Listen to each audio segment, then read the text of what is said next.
Hello OTC Adventurers, this is Julia and it's week 2 in the OTC course. I'm using Screencast-O-Matic this week. Screencast-O-Matic is a top tool in my online teaching toolkit, and the use of screencasting is a top strategy that I like to use to review prior course activities and preview upcoming activities, as well as for orientations for online courses.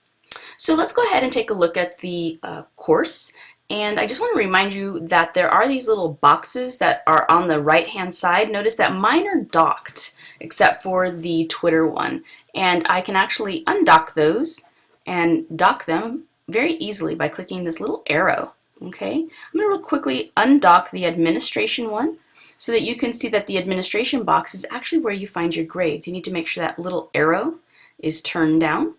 But again, I like to dock it, and you can still see everything that's in those boxes by clicking over them and still access everything there.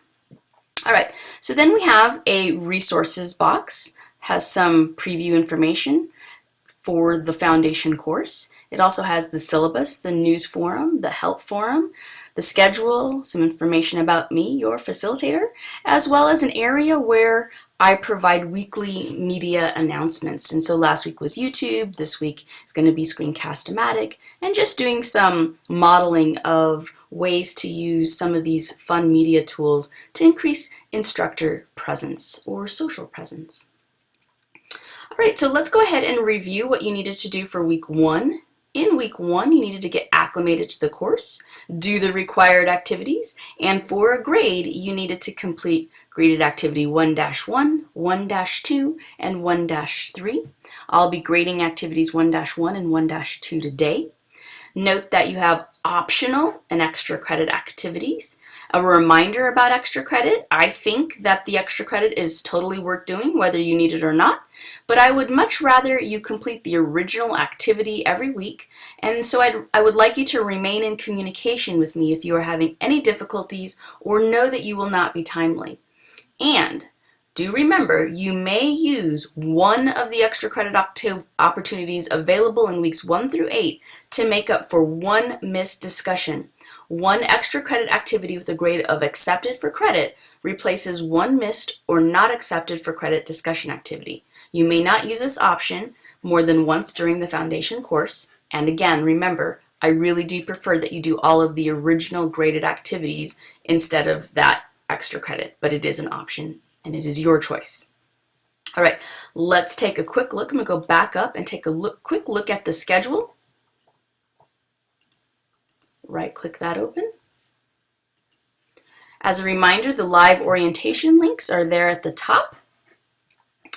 And all of the activities for every week are viewable right there at a glance. Okay, including what you need to do for life after the 9 weeks course. Go all the way to the bottom. There it is. All right, so let's go back. Take a look at week 2 activities. Woo, little scrolling, little dizziness. Calm now. All right, so for week 2 activities, these activities are designed to help you identify some great resources, maybe find a favorite, for providing guidance in designing, developing, and even reviewing or evaluating your online courses. So you have some required readings and that graded activity 2-1. Remember that for graded activity 2-1, I will be participating in the discussion as a master learner, hanging out with you all over the next week. And then of course, as with every week, there are the extra credit activities that I think you will like. This week's topic of workload and time management is actually a really helpful topic to consider, and I've seen lots of really great things shared there. So if you have a chance, you should definitely check it out. And if you don't, you can always come back to it later. All right, so that's it for this week. I'll see you in the forums. Have the best week ever.